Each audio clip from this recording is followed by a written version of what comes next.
Bonsoir, ils avaient promis des actions coup de poing. Et bien ce matin, les agriculteurs d'Île-de-France ont lancé un grand feu de joie sur la place de la Concorde. Ils entendaient manifester le plus près possible de l'Assemblée nationale pour manifester leur désaccord, un désaccord sur le projet de loi d'avenir et notamment un article qui interdit les épandages de pesticides à moins de 200 mètres des lieux publics. Des Essonniens avaient évidemment quitté leur exploitation très tôt ce matin pour faire entendre leur colère. Audrey Coll.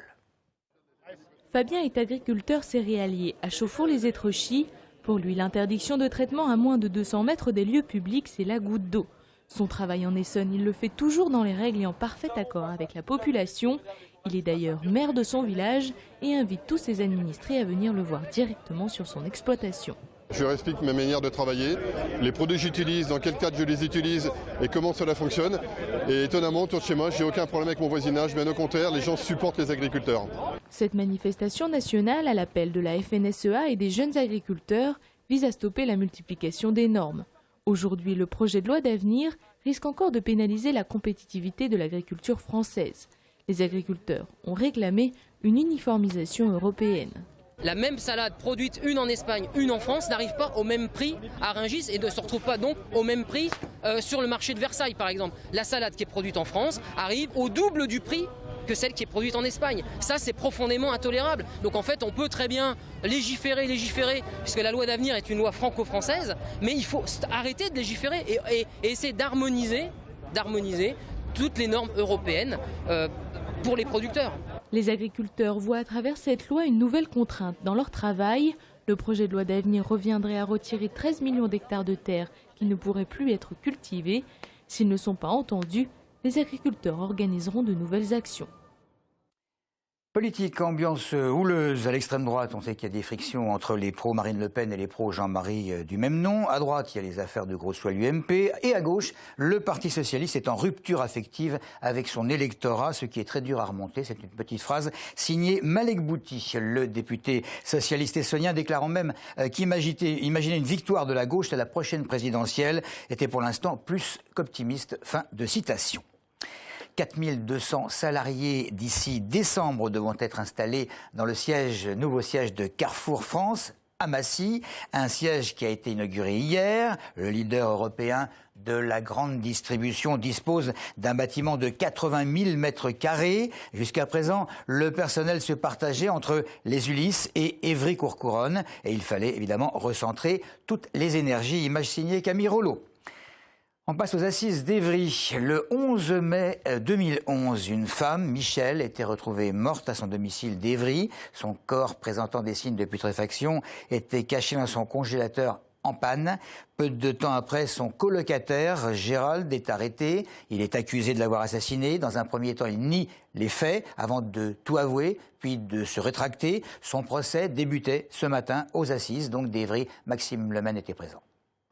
Personne ne répondant pas aux appels. Un signalement plutôt fréquent chez les pompiers qui ne motive d'ailleurs pas toujours une intervention. Mais cette fois-ci, c'est différent, car l'appel émane d'une collègue de Michel, inquiète de ne plus pouvoir la joindre alors qu'elle devait se voir. Les pompiers arrivent sur place, fouillent l'appartement et découvrent le cadavre de Michel dans son congélateur en panne. Les policiers constateront plus tard que Michel ne porte qu'une culotte découpée au niveau du sexe et que le corps comporte des ecchymoses ainsi qu'une plaie à la tête. Interpellé sur le lieu du crime, son colocataire Gérald expliquera finalement en garde à vue l'avoir étranglé au sol après que sa tête ait heurté un meuble en chutant. Dans l'appartement, aucune trace de lutte ni de désordre. Le congélateur lui-même était recouvert d'éléments plutôt bien ordonnés. Selon un médecin chargé de l'expertise psychiatrique de Gérald, aucun processus neuropsychique n'aurait pu altérer la perception de ses actes au moment des faits. Autrement dit, dans l'éventualité où le décès de Michel se serait bien déroulé ainsi, l'accusé aurait bien été conscient de ce qu'il était en train de faire subir à la victime. Beaucoup plus sympathique à présent, une conférence nationale lancée par le ministre de l'Éducation sur l'évaluation des élèves. Il s'agit de parvenir à un système de notation plus bienveillant à l'école. Certains pays, on le sait, ont supprimé carrément les notes depuis des années. Apparemment, cela fonctionnerait. Les élèves auparavant qualifiés de mauvais, voire de cancres, se sentiraient plus valorisés et ne se sentant plus en compétition perdue d'avance, ils progresseraient très nettement. Alors qu'en pensent les Isoniens? Petit thermomètre de rue recueilli par Florian Vasmer et Doïna Lefort.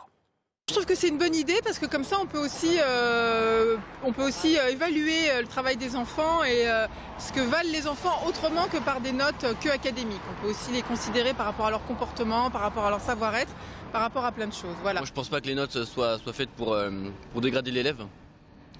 Et ça s'est toujours fait depuis quelques années. Moi quand j'étais petit il y avait des notes, mes parents avaient des notes, mes frères avaient des notes. Au primaire, ce sera une bonne chose déjà. Il faut bien aussi donner des objectifs et puis une manière de se situer. Il faudrait voir que les autres pays qui n'ont pas de notation, quoi. Est-ce que ça marche ou pas? Ce serait une hérésie parce qu'il est quand même très important de pouvoir, au niveau de l'élève, de savoir où il se situe. Pourquoi pas utiliser un autre système, après je ne sais pas lequel, mais je pense que ça peut être envisageable. Les notes, je trouve que c'est bien, ça permet d'avoir une base, une moyenne et du coup de savoir à peu près à quel niveau on est et s'améliorer ou non. Je suis contre. Les notations ont quand même un but de classifier. Et c'est tout à fait logique de classifier les bons et les mauvais. Moi, je suis pas trop d'accord pour ça. J'aime bien que mes filles me rapportent des bonnes notes, donc pour savoir comment ils évaluent. Je pense qu'un 10, un 12, ça donne un peu plus une idée quoi, de comment ils se situent.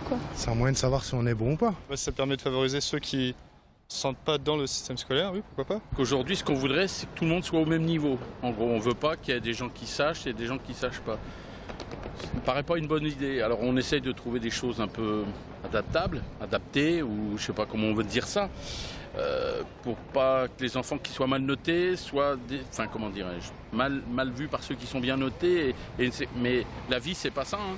La vie, aujourd'hui, si on supprime tout ça jusqu'à la fin, la vie, c'est la compétition. Voilà, et puis pour terminer côté SNCF, sachez que ça s'arrange très nettement. Circulation quasi normale en Ile-de-France. Quelques difficultés néanmoins sur le RER E, mais c'était prévu. C'est tout pour l'info. Merci de votre fidélité.